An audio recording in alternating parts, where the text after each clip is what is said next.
Quoi? Bonsoir, j'espère que vous allez bien toutes et tous ce soir, mardi 15 novembre. Je me présente, je suis Alexandra Grzybowska, coordonnatrice de la Bibliothèque des Amériques au Centre de la francophonie des Amériques. Et au nom du Centre, il me fait plaisir de vous souhaiter la bienvenue à la série Amériques autochtones, conversations littéraires animée par Isabelle Picard.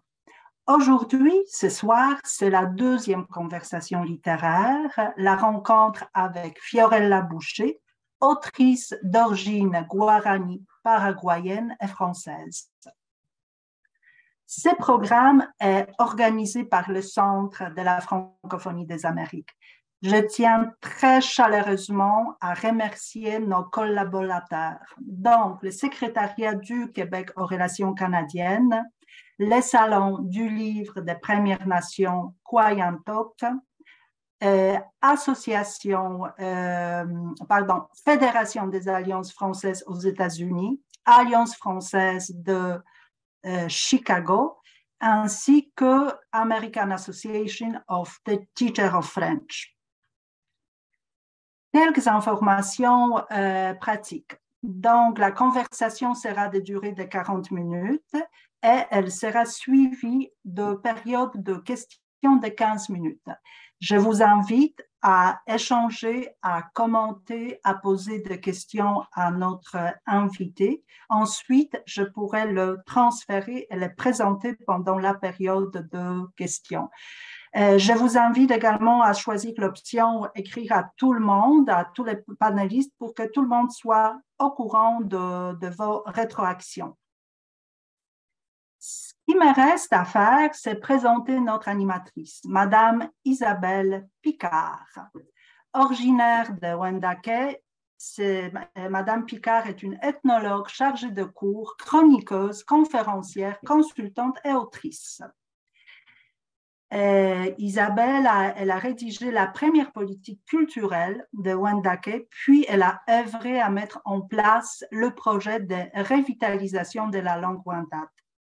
Chroniqueuse au journal La Presse, elle collabore régulièrement auprès de différentes émissions radiophoniques et télévisuelles.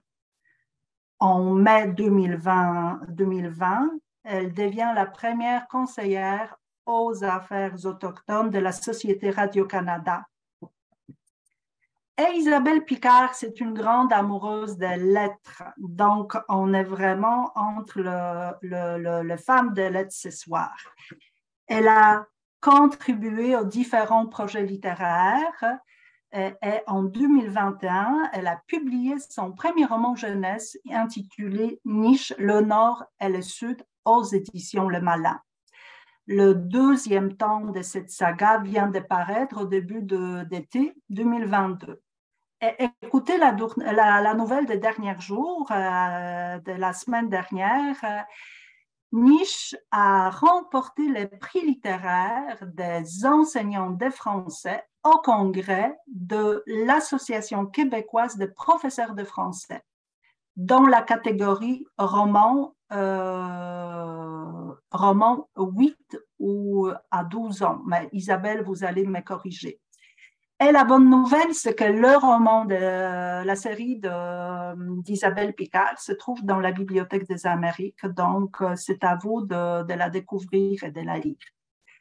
Maintenant, j'ai le grand plaisir de vous donner la parole, Madame Picard, Fiorella Boucher, pour vous entendre sur le parcours de Fiorella.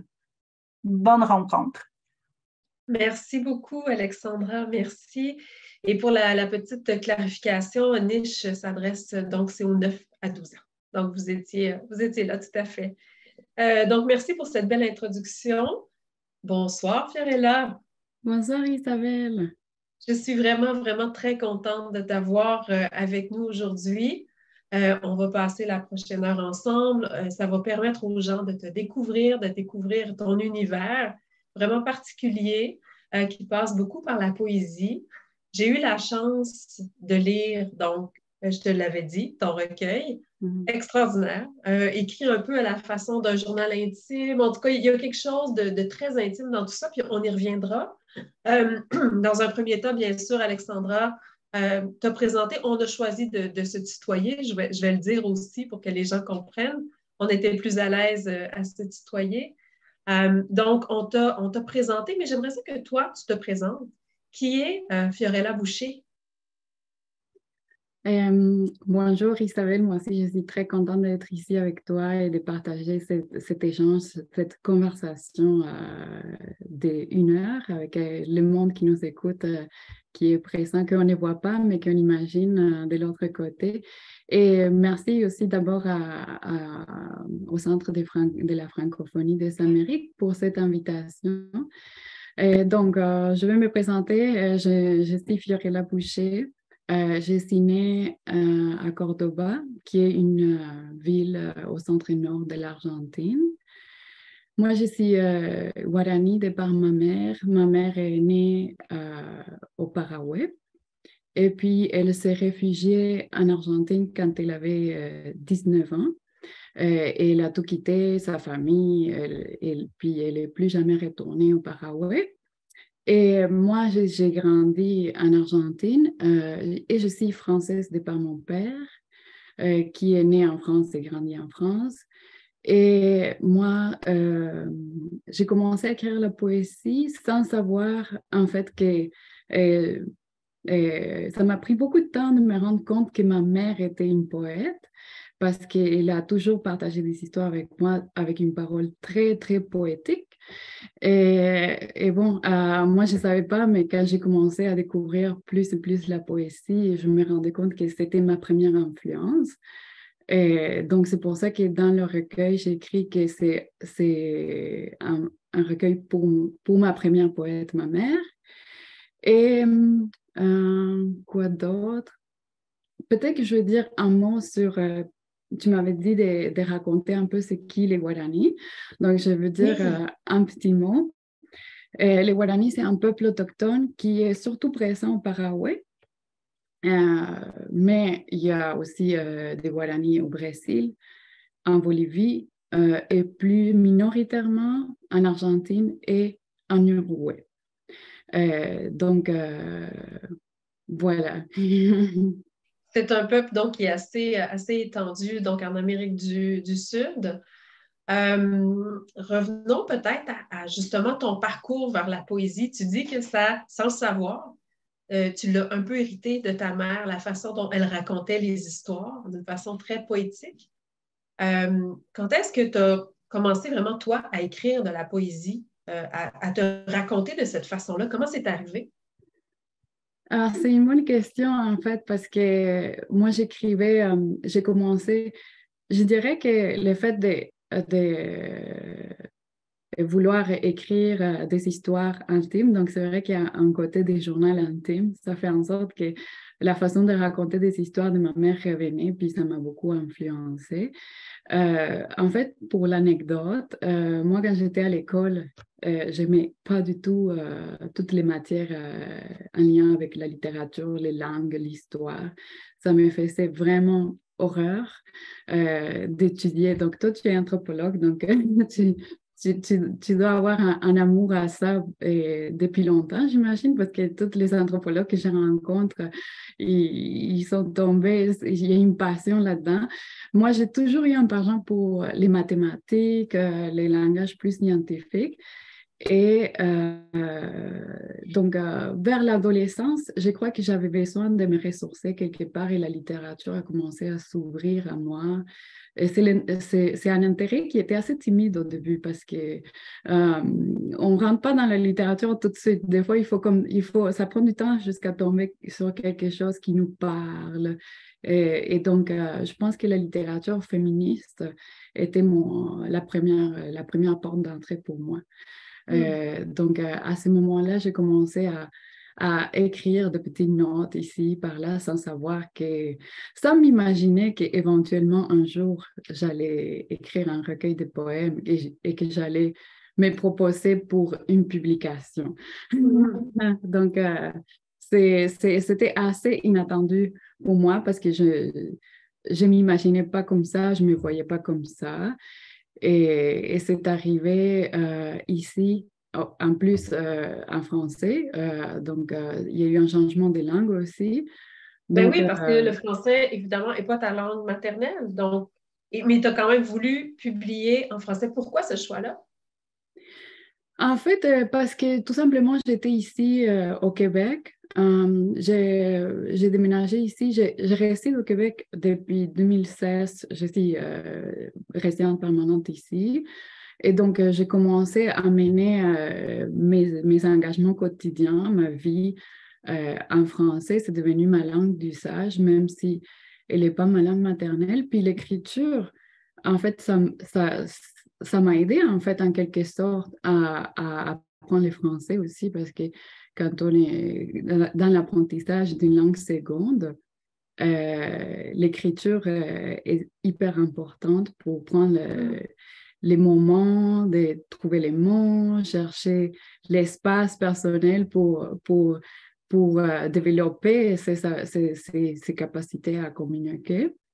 Donc,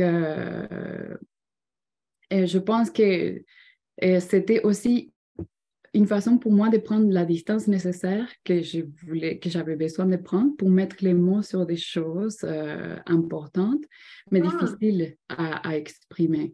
Donc, il y avait deux choses qui se passaient en même temps. Le fait que j'étais ici et que je parlais en français et que l'écriture était un outil pour m'exprimer. Et puis, la distance que ça crée aussi avec les sujets que j'ai besoin de traiter dans ma poésie. C'est vraiment intéressant, ça, cette distance-là. Vraiment, j'y avais pas pensé, mais dans le fond, étant donné que tu es très intime, je pense, au niveau de ce dont tu parles de ta mère, ta grand-mère, tu parles, ça transparaît dans tout ce que tu écris, donc ça t'a permis de prendre un certain recul. Je trouve ça vraiment intéressant. J'ai beaucoup d'admiration pour ton parcours parce que, tu l'as dit, ça fait pas tellement longtemps que tu es arrivé. Puis déjà, tu sais, quand même, écrire un recueil de poésie dans un endroit où on n'est pas né, c'est pas nécessairement simple. Donc, dans une langue qui n'était pas, bon, on voit que tu la maîtrises très, très bien, mais ce n'était pas ta langue maternelle. Donc, vraiment, franchement, bravo. J'ai envie peut-être, donc ton premier recueil qui s'appelle L'abattoir, c'est chez nous, peut-être que dans un premier temps, tu pourrais nous en lire quelques pages pour partager Oui, avec nous ton univers? oui, avec plaisir. Donc, ce qu'on va voir, c'est que je parle de mon héritage paternel et ce qui ça représente pour moi, même pas seulement mon père à moi, mais un père plus figure patriotique. Et puis, donc, plus on avance dans le recueil, plus on se retrouve du côté lumineux. Donc, je vais vous lire quelques poèmes. Le démembrement entre qui je suis et le nom que je porte. Soudage forcé sur un restant de théories des circuits alternatifs. Depuis au moins 2 guerres, je suis, toujours moi, territoire morcelé. Et je devrais répondre d'où je viens et pourquoi. Comme si c'était moi qui avais choisi mon nom, Moroti. Passeport d'entrée à drapeau debout, les terres dénaturées d'où toi et moi venons. Entre les maîtres de nos patries, entre les poignées des mains, se tient le désarroi de ma mère lorsqu'ils écrivent Triple Alliance et Chaco chez nous. Chez nous, l'homme avale la bête et lègue son nom. Et ce patriotisme qui chante à l'unisson, Libertad, Libertad, et dépose des chaînes sur les peuples qui les accueillent jusqu'à les écraser. Prospérité égarée par les mascarés des océans qui errent avec eux qu'aujourd'hui, que demain, se meurent aussi. Et peut-être un tout dernier. J'écris pour nourrir mon ventre vide du passé, le regard tendre que je n'ai pas su, pour apprendre à coudre les trous dans mon manteau d'hiver, à me repenser autrement qu'aux bordures, pour revenir à l'heure du constat de la mort, dans la prison au barbelé, la mort de corps qui ne coûte pas cher. Voilà, c'est ça. C'est magnifique, merci beaucoup. J'ai envie de vous poser la question, ce n'est pas celle-là que j'avais en tête à vous entendre, mais j'ai envie de vous poser la question, pourquoi faire de la poésie? Qu'est-ce que ça vous apporte d'écrire de la poésie? Je crois qu'avec la poésie, ce qui est très bien, c'est qu'on peut dire beaucoup de choses avec très peu. Et le fait que c'est des métaphores, c'est ça qui m'interpelle beaucoup. En fait, quelque chose qui pourrait être, comme je disais, mon père, dans ma poésie, c'est pas juste mon vrai père, c'est mon père patrie, c'est la métaphore de mon père aussi. Donc, à chaque fois que j'invoque mon père dans ma poésie, c'est plus que mon père. Donc, et la poésie, pour moi, ça me permet de prendre les mots, les phrases, les questions avec lesquelles je vis dans ma vie de tous les jours, puis de les transformer, de faire quelque chose d'autre avec, de les contourner si j'ai besoin. Donc, c'est vraiment plein de possibilités que peut-être qu'on n'a pas... On n'a pas forcément la possibilité dans une conversation, par exemple, quand on te demande d'où est-ce que tu viens. Moi, j'étais confrontée avec cette question, d'où est-ce que tu viens? Et je ne peux pas répondre à cette question rapidement. Donc, quand j'écris la poésie, je peux répondre à cette question petit à petit avec des métaphores, avec beaucoup de poèmes. Et c'est comme ça que la personne qui me pose la question va savoir d'où est-ce que je viens. Mais sinon, ce n'est pas possible. On ne peut pas avoir une conversation autour de ça. Je comprends, c'est que ça vous permet d'aller chercher de la profondeur, en fait. Oui, je crois, en tout cas, c'est ça que j'ai toujours senti quand j'ai lu la poésie sur laquelle j'ai tombé en amour, mais aussi quand j'ai commencé moi-même à écrire des poèmes, c'est que ça me donnait la possibilité d'être plus précise que, par exemple, en répondant juste littéralement sur les choses. Donc, c'est une façon de se raconter aussi comme on les souhaite, parce que les choses viennent de l'extérieur, ça se passe vite, on doit avancer, on doit tourner la page, mais où est-ce qu'on a le temps de ne pas tourner la page et de revenir en arrière, de revisiter des moments du passé où on se sent compris, on se sent multiple, on se sent qu'on peut être comme on est sans se faire poser la question, une question qui te coince, qui te fait, t'oblige à te définir. Donc, je crois que la poésie, c'est une solution pour ça. C'est une façon d'exister aussi. Oui, oui, tout à fait. Exister, j'aime ça. Puis de se poser comme on est. Je pense que tu l'as bien dit. Dans ta poésie, en fait, crois-tu que d'écrire de la poésie, c'est une façon de, peut-être, dans ton cas en particulier, de faire cohabiter plusieurs identités, des identités multiples? On l'a dit, bon, Guarani, française, argentine, Québec, il y a tout ça là, à l'intérieur. Donc, l'identité, je pense qu'elle se construit de façon multiple. Est-ce que donc c'est une façon de créer une certaine forme de rencontre où Fiorella donc s'ouvre, mais en même temps fait connaître son univers, puis donc développe son identité? Ah, c'est vraiment une bonne question parce que, en tout cas, il y a le souhait de la rencontre. J'ai tendance à dire que oui et non parce que pour moi, je ne me posais pas de questions quand j'étais petite, mais là, les questions commencent à rentrer, les doutes sur soi, les sentiments un peu plus négatifs viennent de l'extérieur, puis après, on grandit avec ça, puis je pense vraiment les systèmes scolaires. Les systèmes scolaires, c'est très violent avec la façon d'être multiple. En fait, c'est difficile à l'expliquer, mais je vais commencer par dire que moi, je me posais pas de questions sur mon identité avant de rentrer au système scolaire. Le système scolaire, on commence à...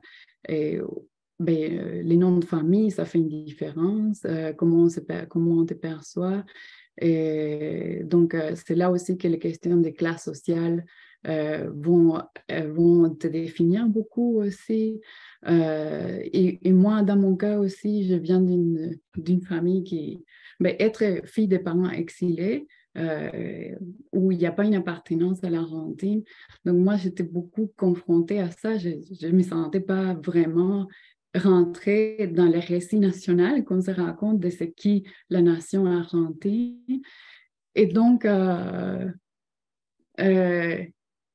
quelque sorte, j'avais besoin de faire le deuil d'une rencontre qui ne s'est pas produite parce que il y a plusieurs identités, il y a l'État-nation, il y a les peuples français, les peuples guarani. Et vivre avec tout ça, on peut être très perdu rapidement et juste vouloir trouver un petit endroit où on peut exister comme on est. Et donc, voilà, donc moi, quand j'écrivais ma poésie, je pense que je voulais parcourir tous ces moments-là qui viennent de l'extérieur et tout simplement se dire,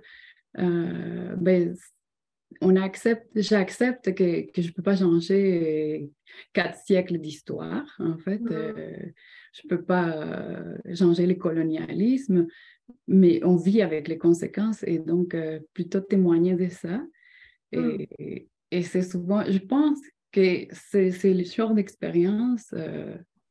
On partage beaucoup avec des enfants qui sont mixtes aussi, qui ont qui sont métis aussi, où on ne sait pas trop de quel côté on devrait y aller, mais tout le temps, on est en train de te dire, toi, tu es de tel côté.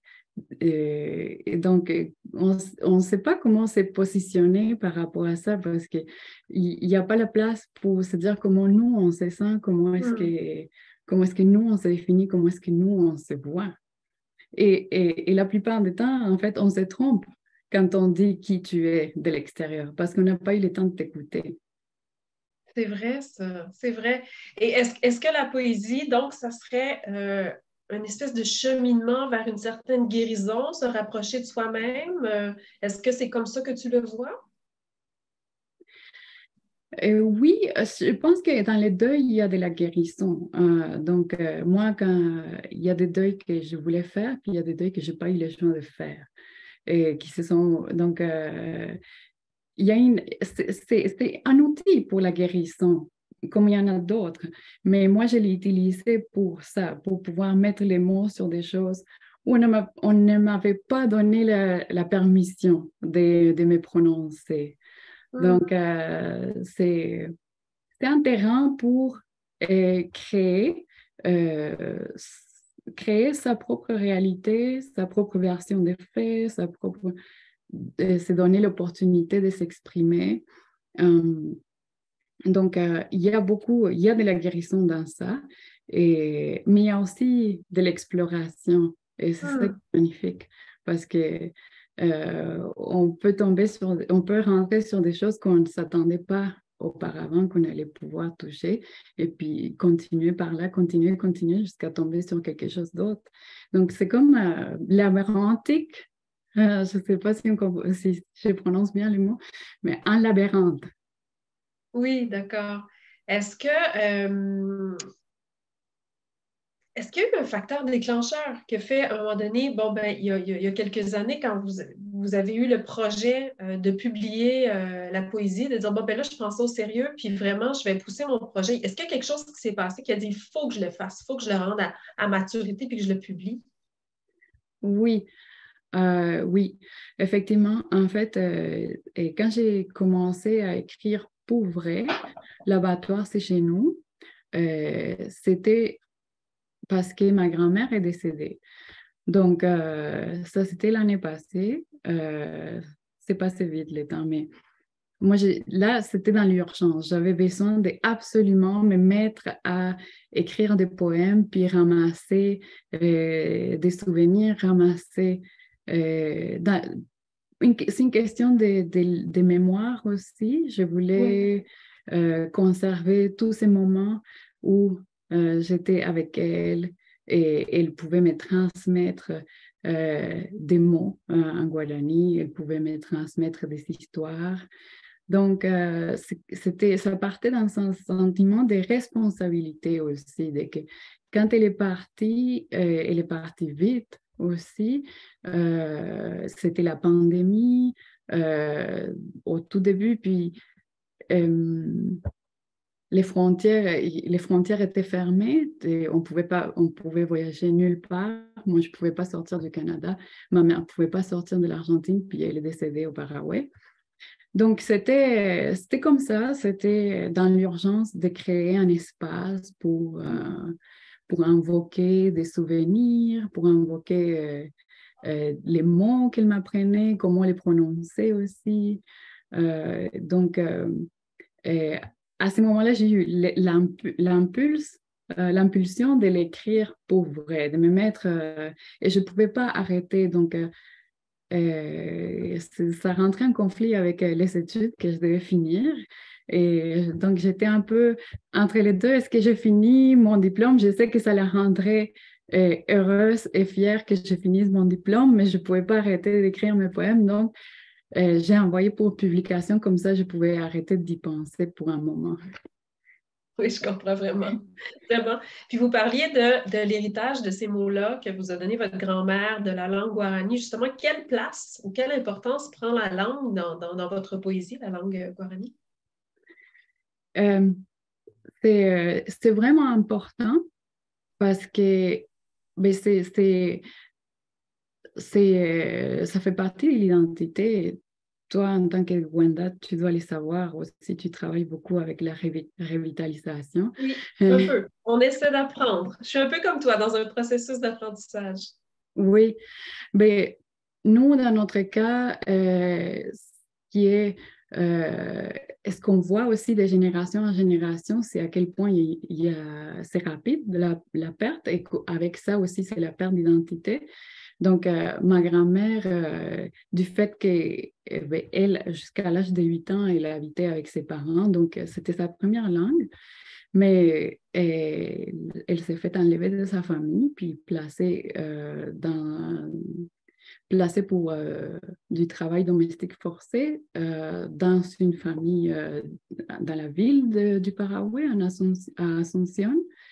Et donc, elle a grandi, tu vois, dans un contexte tellement violent que c'était pour la survie. En fait, elle savait que la prochaine génération, c'était mieux si ils n'apprenaient pas les Guaranis. Donc, elle a travaillé fort pour que la première langue de ma mère, ce soit l'espagnol. Donc, ma mère, sa première langue, c'est l'espagnol, même si elle comprend beaucoup les Guaranis parce qu'elle est entourée de ça. Elle comprend bien et elle parle aussi plus qu'elle ne le dit. Donc, ça parle aussi du contexte dans lequel on a grandi, il faut se protéger en quelque sorte. On ne peut pas montrer son identité n'importe comment. C'est toujours entre les lignes aussi qu'on doit lire. Donc, rendu à moi, c'est sûr que moi, j'ai grandi loin de ma famille, seulement avec ma mère. J'ai grandi surtout avec ma mère. Et donc, ma première langue, c'est l'espagnol. Et puis, je suis beaucoup plus éloignée de la langue guarani. C'est complètement perdu, rendu à ma génération. Donc, tout ça pour dire, c'est chaque mot qui a pu être transmis, chaque expression, ça prend une importance énorme parce que c'est aussi, en quelque sorte, une porte d'entrée à faire ressurgir son identité. Absolument. Est-ce que ça serait la même réponse pour la culture? Parce qu'en fait, là, on parle de la langue, mais évidemment, le peuple guarani c'est pas seulement une langue, c'est des valeurs, c'est une vision du monde qui est différente, ce sont des rituels, c'est de la cuisine, ça va vraiment à différents niveaux. Est-ce que la poésie ou toute cette quête-là que vous avez fait autour de votre beau projet de poésie, de vous rapprocher, de créer un espace pour votre famille, votre grand-mère, un hommage, tout ça, est-ce que ça vous a aussi permis de vous rapprocher de cette culture-là? Vous vous situez où par rapport à ça maintenant? Oui, c'est une excellente question en fait, parce que en quelque sorte, c'est vrai que le fait de réapprendre la langue, bien sûr, ça me permet de me rapprocher de la culture et de mon identité. Mais comme tu dis, c'est pas juste la langue, c'est aussi une vision du monde. Et donc, comme j'ai été élevée par ma mère, il y a une vision du monde qui est complètement différente à une vision plus occidentale ou la vision même que je pourrais penser à la vision du monde de mon père. Ça n'a rien à voir. Et ça a été transmis parce que j'étais élevée par ma mère. Donc, la langue, c'est juste comme un outil de plus. Ça, c'est pas juste parce que ça minimiserait à quel point ça a une importance, mais c'est un outil de plus.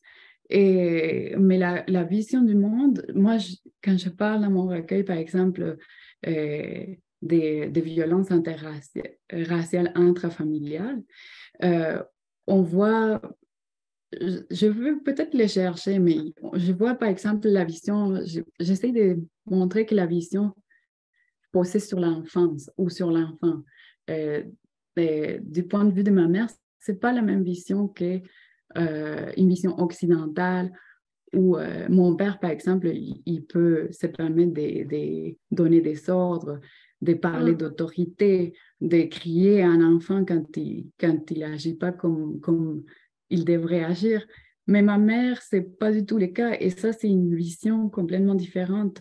Ça ne correspond pas à une vision plutôt chrétienne, en quelque sorte aussi. Donc, je pense que c'est vraiment...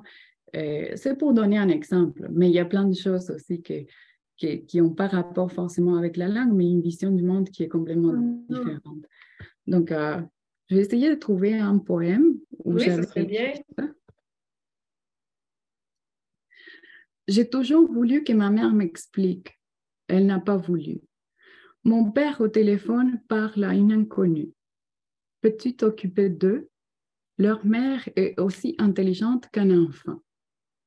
La maîtresse demande « Comment va-t-il aujourd'hui? Vient-il te chercher? » Un jour, ma mère m'a rappelé. Tu étais toute petite, je t'ai écoutée lorsque tu m'as demandé de ne plus venir te chercher après l'école. C'est beau, oui. Je comprends un peu, oui, toute cette vision du monde-là. Est-ce que, donc, la poésie t'a permis donc, de te rapprocher de ça, en quelque sorte? Oui, de le consolider? En fait, ça m'a permis de les mettre en valeur aussi parce que c'est-à-dire quand moi je découvre que ma mère a une vision du monde qui est complètement différente, c'est curieusement quand je n'habite plus avec mon père. Et donc, il y a la place et ma mère a la place pour parler. Et donc, Être elle-même aussi. Exactement, c'est ça. Et alors que auparavant, moi, je dirais que quand j'avais 7 ans, j'ai commencé à connaître que ma mère avait une vision du monde complètement différente. C'est à ce moment-là que je commence à habiter seulement avec ma mère. Donc, ça m'a permis de mettre des mots sur ça parce que ça a toujours été à moi, c'est juste que il faut trouver comment le dire parce qu'on n'apprend pas à l'école ça. Personne ne va t'apprendre à l'école, on t'apprend d'autres choses. Mais ça n'a rien à voir avec ça. Donc, c'était une façon de raconter des choses que je ne voyais pas dans un livre d'histoire, que je n'apprenais pas dans un cours de langue, des choses comme ça. Donc, et de les mettre en valeur parce que quand je dis que j'ai compris que ma mère était poète, c'est aussi parce que j'ai découvert d'autres poètes qui parlent comme ma mère, dont Joséphine Bacon. Mais on nous apprend. Maintenant, ici au Québec, peut-être on commence à faire la place pour pour la poésie, on va l'apprendre à l'école et tout ça. Je pense que l'Argentine, ça fait un petit moment que j'ai quitté, mais je ne pense pas qu'on est rendu au même niveau qu'ici. Il y a peut-être un retard de 15 ans, 20 ans. Donc, par rapport à la poésie tout court ou la poésie autochtone? La poésie autochtone, en fait, je pense que là-bas, on est encore rendu à ne pas reconnaître que les peuples autochtones existent ou qu'ils sont survécus. C'est quelque chose dans le passé, donc ils sont tous morts ou s'ils sont présents, c'est pas très glorieux comment on va parler. On va se référer à eux. Oui, c'est un discours qu'on a entendu ici aussi par le passé. Quand j'étais plus jeune, heureusement, bon, toutes les choses évoluent, heureusement. On nous fait de l'espace, on nous fait de la place comme ce soir. Je veux rappeler, avant de poser ma prochaine question aux gens, déjà, si vous avez des questions, vous n'hésitez pas sur le chat. Donc, et on va reprendre les questions dans à peu près une dizaine de minutes. Parlons justement du Québec. Le fait d'être immigrante ici au Québec, comment est-ce que ça s'inscrit dans ta poésie, Fiorella? En quelque sorte, ça m'encourage à écrire davantage parce que quand on est immigrant, moi, je suis une de vraie étrangère. Je suis née et grandie ailleurs et je ne parle pas le français comme première langue. Puis, donc, ce que ça fait, c'est qu'on n'a pas trop le droit de poser un regard critique sur la société d'accueil. Et donc, je me suis déjà retrouvée dans des cercles où je vais être vraiment critique envers le colonialisme canadien et québécois, mais je n'ai pas trop le droit. Et donc, ce qu'on ne comprend pas dans ces moments-là, c'est qu'on m'a enlevé mon histoire à moi quand on ne me permet pas de poser ce regard critique. Tout à fait. Parce que ce n'est pas comme si je ne connaissais pas le colonialisme, je le connais de très près. Et on est dans les Amériques, c'est quand même assez impressionnant comment c'est une histoire qui se répète et on entend moi, je m'identifie beaucoup aux choses qu'on peut raconter ici. Ça m'a touchée dans ma famille de très près. Donc, moi, je comprends le colonialisme que j'ai vécu là-bas, mais j'arrive ici et je ne peux pas laisser mon histoire derrière. C'est un bagage, c'est un sac à dos avec lequel j'arrive. Et puis, on ne peut pas me demander de laisser dans les douanes mon histoire et qui j'étais et d'où est-ce que je viens. Je viens avec tout ça, puis il faut... c'est ça la richesse aussi d'être dans un endroit où les personnes viennent de tout le monde. En fait, c'est que on peut se rencontrer et on va se rendre compte qu'on a beaucoup de choses en commun.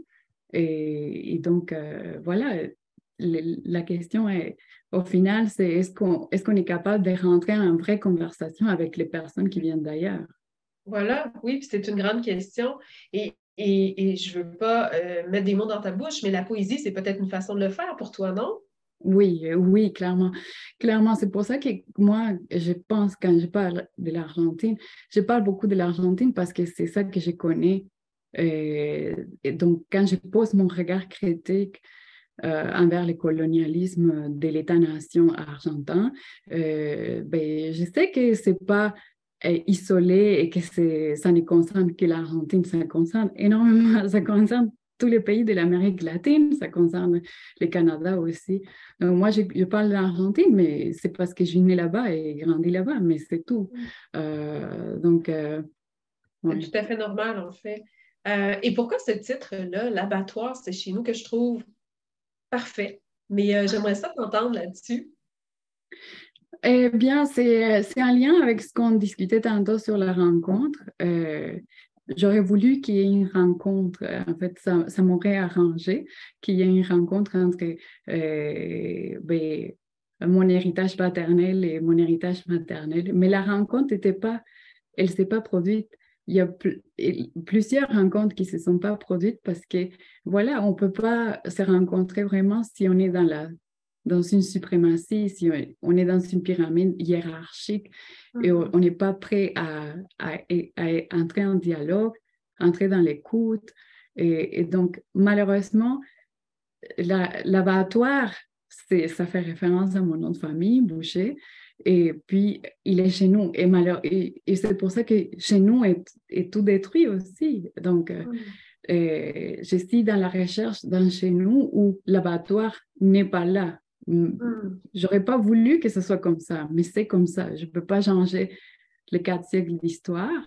Donc, c'est un peu ça que je voulais transmettre avec ça. Donc, raconter la recherche d'un foyer. Mais ce foyer-là, il n'est pas possible, il n'existe pas si l'abattoir est là. Il faut que l'abattoir parte. Il faut que ça tombe, oui, c'est ça. Oui. Je comprends tout à fait. Le journal intime, là, cette poésie très personnelle, pourquoi avoir choisi ce style-là? Est-ce que c'est juste parce que c'est comme ça que c'est sorti ou c'est une réflexion que tu as fait puisque tu voulais parler de ta mère, des territoires que tu connais, de ta grand-mère? Oui, en fait, je pense que plus on rentre dans l'intime et on accepte de les regarder puis d'être honnête avec ça, plus on se rapproche de l'autre et c'est tout simplement ça. C'est que si je ne rentre pas dans les vrais intimes, c'est pas honnête finalement. Je reste dans la surface et c'est ça que j'essaye d'échapper. Quand on me pose la question d'où est-ce que je viens, partout où je vais, on ne veut pas rentrer dans l'intime, on veut rester dans la surface.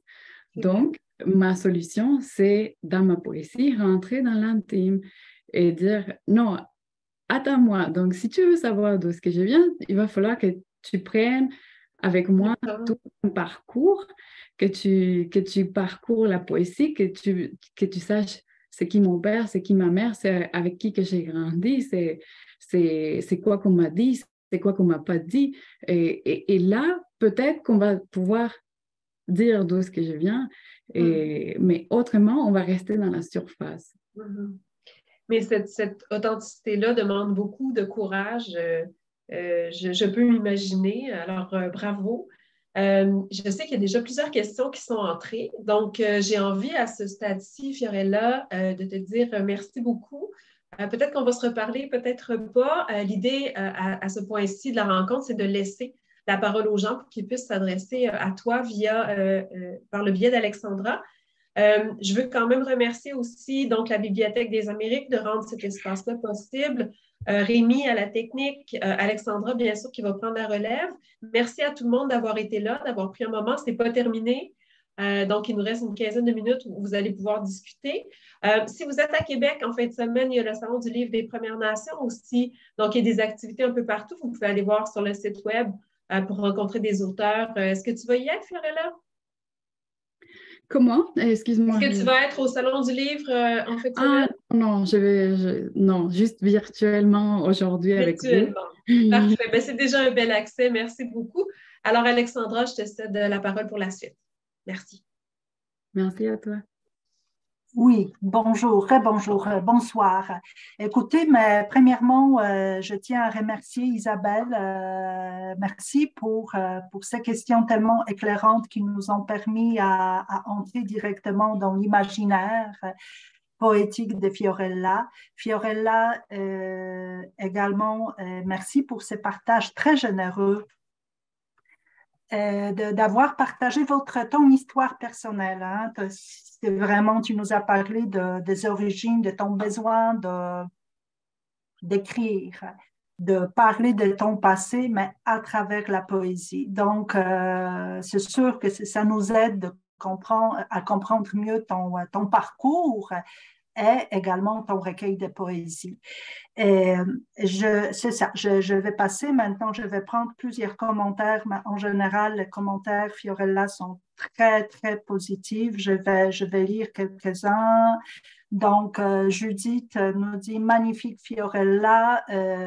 Maria Silviana nous dit j'ai beaucoup aimé cet extrait. Je pense que votre maman, ta maman Fiorella est avec nous qui dit merci pour cette grande communion et je constate une belle chimie entre l'animatrice et l'autrice.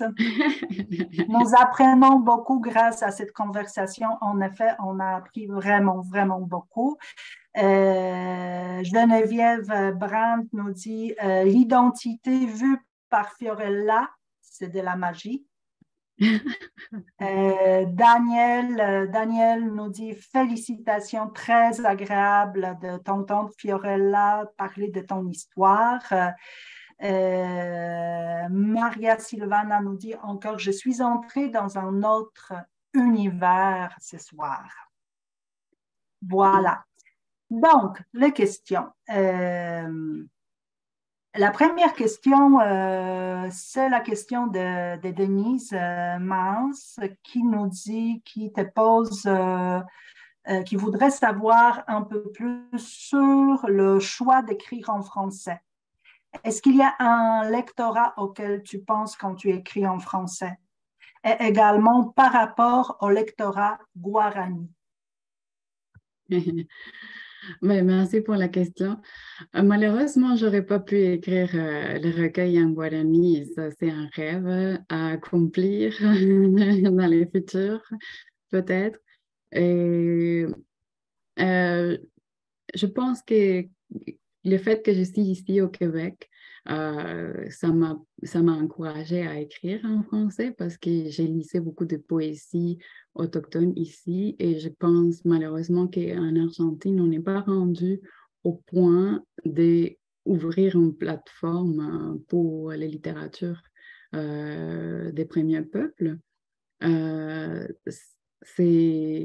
J'espère que ça va venir. J'imagine que dans 10 ans, peut-être 5 ans, il y a de l'espoir encore, mais on n'est pas, comme je disais tantôt à Isabelle, je pense qu'il y a un décalage peut-être de 15 ans qu'il faut rattraper éventuellement. Donc, je sens que le fait d'avoir écrit ici en français, ça faisait en sorte que ben, il y avait une ouverture déjà. C'est sûr que je l'ai faite ici parce qu'il y a d'autres qui l'ont fait avant moi. Alors que peut-être qu'en Argentine, on n'est pas rendu là. Il faudrait qu'on publie ma mère, en fait. Voilà, l'invitation est lancée à ta mère d'écrire. Oui. Mais c'est ça, la situation est différente en Argentine par rapport à celle au Québec, n'est-ce pas? Au Québec, on a déjà de grands choix des littératures autochtones, des auteurs, autrices autochtones de différentes nations. Je continue. Donc, Carlos, qui nous salue de Hawaï. Donc, il voudrait savoir quelle est l'influence de l'espagnol sur ta poésie. Ah, ben, c'est clair que comme toutes les références que j'ai faites à l'Argentine, qui sont très présentes dans ma poésie, viennent aussi de l'espagnol. Et dans le fond, en fait, l'espagnol, c'est aussi une langue coloniale dans laquelle l'assimilation a été faite et forcée. Donc, moi, à la limite, je ne vois pas beaucoup de différences entre l'espagnol et les français. C'est juste que moi, mes références viennent de l'Argentine et que j'ai réfléchi beaucoup en espagnol aussi. Donc, je me sentais à l'aise d'écrire sur l'Argentine, le Paraguay en français. Je pense pas que c'est un monde si étranger que ça. Mais en tout cas, bravo, parce qu'en effet, si tu as appris la langue française, tu as une maîtrise excellente. Écrire de la poésie en français, vraiment, on adore. Et je continue, Fiorella. Donc, on aimerait savoir comment tu trouves la relation avec la société québécoise. Et la sous-question, je pense, agir avec le temps. tout ce que tu racontes dans ta poésie. Qu'est-ce que tu en penses? Je pense que heureusement, je sentais qu'il y avait la possibilité de raconter ma poésie, même si elle est une poésie, qu'on pourrait dire, étrangère. Donc, c'est une bonne relation en quelque sorte parce que j'ai senti qu'il y avait déjà une place pour exister comme je le suis, avec les bagages que j'ai et que malheureusement, je ne pourrais pas dire la même chose si j'étais restée en Argentine. Et je ne sais pas si on a le temps, mais là, je viens de penser qu'il y a un texte que j'ai publié dans la revue 5 et que ça répond un peu à cette question, la question précédente, et que je pourrais lire un extrait en 2 minutes. Oui, s'il vous plaît. Oui, oui. Je l'ai juste ici à côté, fait que je vais lire un extrait. La question d'avant, c'était comme ma relation avec l'espagnol et comment ça influence mon écriture. Donc, le texte que j'ai publié, ça s'appelle Taku et Colón et c'est toujours en lien avec l'abattoir, c'est chez nous, mais très concentré sur mon expérience en Argentine. À Cordoba, Argentine, que ce soit dans la ville ou dans la province, on ne m'a jamais vraiment parlé des premiers peuples. On ne m'a jamais vraiment parlé des nations ayant précédé l'Argentine. On m'a souvent dit, mis abuelos eran italianos y españoles. Mis abuelos eran pobres, no tenían nada. Les prometieron una vida nueva, una vida buena. On m'a dit, on leur a menti. Longtemps et très fort, ils ont dû travailler les terres. On m'a dit, nous étions en guerre contre les néants et nous avons gagné. On m'a dit, las Malvinas son argentinas. On m'a dit, au fond là, nous sommes tous des immigrants.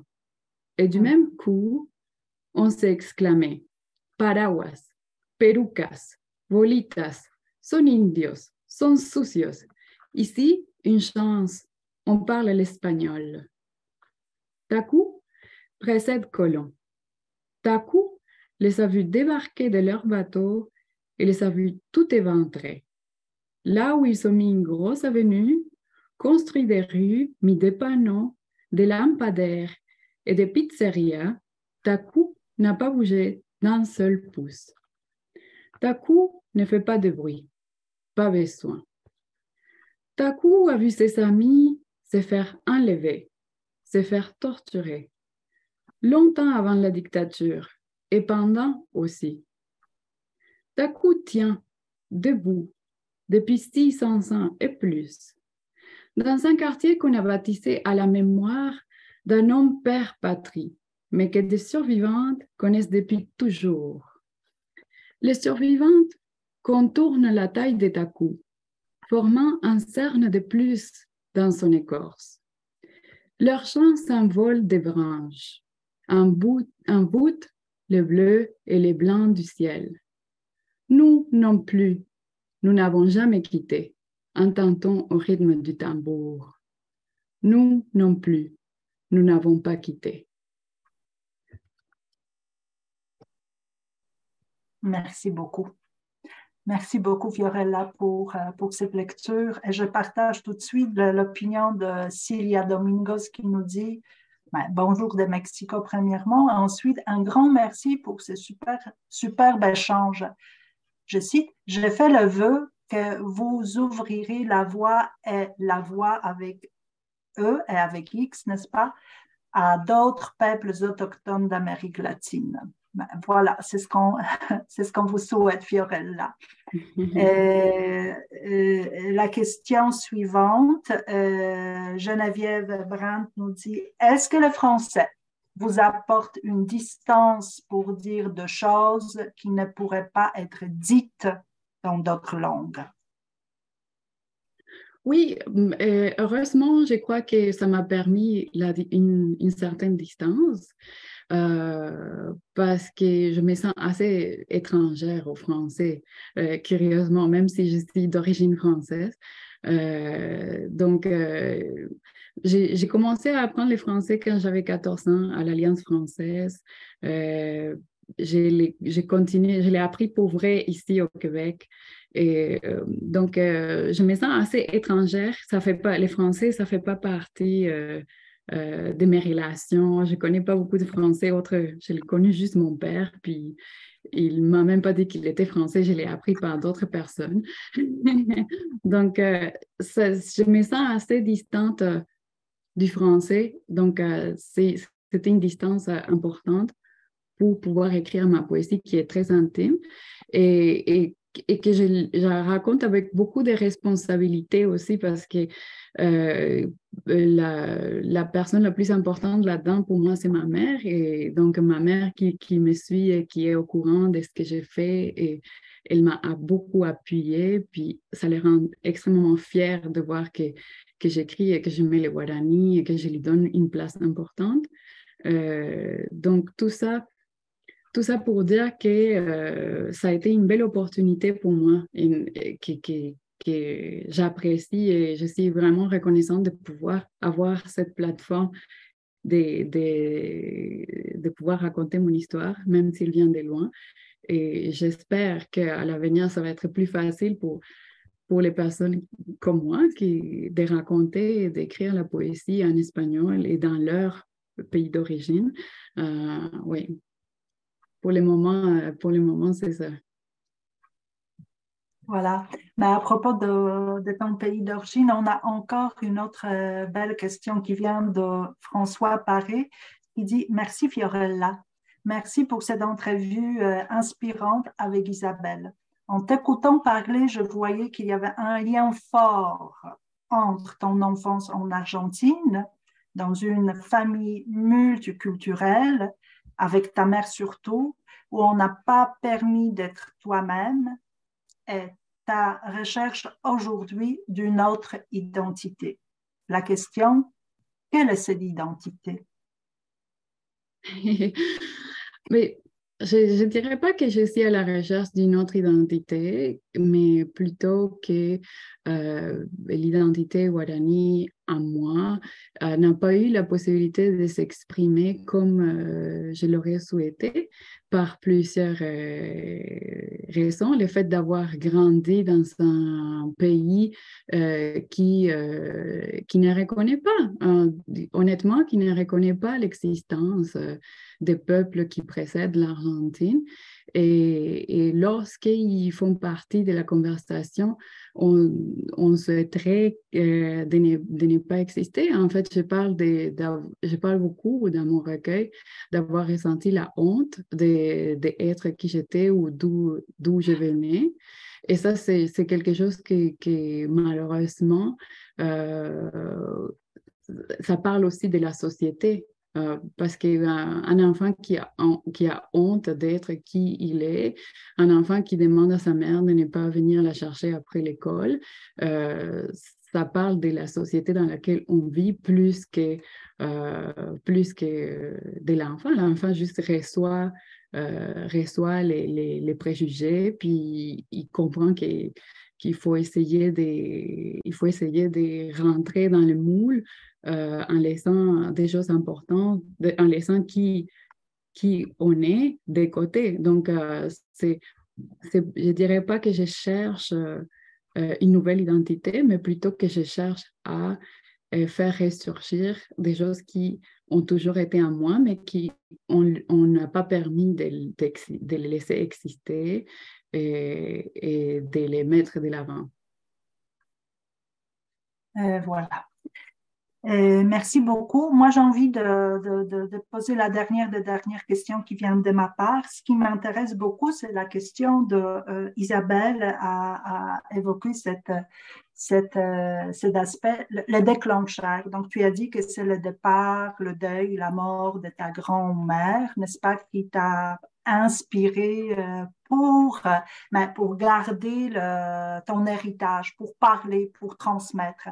Question. Comment tu as travaillé? Tu as dit que tu t'es basé sur tes souvenirs, n'est-ce pas? Tes souvenirs d'enfance, de rencontres. Comment s'est présenté ton travail sur ton recueil de poésie? Oui, en fait, c'est vrai que c'est souvent, je suis allée revisiter des moments qui avaient un effet des avant et après dans ma vie. Donc, je me répète un peu, mais ça répond quand même à la question. Quand je demande à ma mère de ne pas venir me chercher après l'école et qu'elle me dit et qu'elle ne vient plus me chercher à l'école parce qu'elle m'écoute en tant qu'enfant, et même si je veux vivre avec cette blessure-là pendant longtemps parce que j'aurais voulu que ma mère vienne me chercher comme tous les autres enfants qui avaient leurs parents qui venaient les chercher, mais trouver dans cette impossibilité-là d'être qui j'étais, de pouvoir montrer d'où est-ce que je venais, faisait en sorte qu'il y avait un avant et un après. Et donc, je cherchais à comprendre pourquoi j'ai fait ça et mettre les mots dessus et être honnête, en fait, les montrer parce que moi, j'aurais voulu qu'on me parle de ça quand j'étais enfant. Donc, moi, quand je raconte ça, je pense qu'il y a beaucoup de personnes qui se cherchent encore et qui n'ont pas la possibilité d'exister comme ils sont dans les sociétés dans lesquelles on vit. On t'oblige à te museler, à te censurer, à te rejeter toi-même. Donc, en revisitant ces moments d'avant et d'après, je peux aussi récupérer la mémoire et me projeter vers l'avenir et m'inscrire dans un avenir qui est plus lumineux. Un avenir qui est plus lumineux. Je pense qu'on va terminer avec ces belles paroles. Merci pour votre attention, chères auditrices, auditeurs. Merci pour toutes les questions. Également, merci Isabelle Fiorella de votre échange tellement éclairant et passionnant. C'est la fin de la deuxième conversation littéraire. Le recueil de poésie de Fiorella Boucher est disponible dans la Bibliothèque des Amériques. Il est à votre disposition, ainsi que d'autres sélections thématiques qui présentent les auteurs-autrices autochtones dans notre catalogue. La conversation sera rediffusée dans l'espace membre du Centre de la francophonie des Amériques très bientôt, dans quelques jours. Donc, je vous invite de devenir membre du Centre de la francophonie des Amériques. L'adhésion est gratuite. L'adresse à retenir, c'est francophoniedésamériques.com. D'ailleurs, j'ajoute une précision. La conversation avec Jocelyn Siwi est déjà disponible en rediffusion dans l'espace M. Ce qui me reste à faire, c'est vous inviter la semaine prochaine, mardi 22 novembre. Ça va être notre troisième et dernière conversation littéraire. Vous aurez l'occasion de rencontrer Shane Michael, qui est originaire de la Première Nation Malécite du Madawaska au Nouveau-Brunswick. Shane est auteur, poète du recueil de poésie Fives et Sauvages. Donc, vous pourriez l'entendre dans la discussion avec Isabelle Picard. Merci encore. Bonne soirée et à la prochaine, à mardi. Merci. Bonne soirée. Bonne soirée.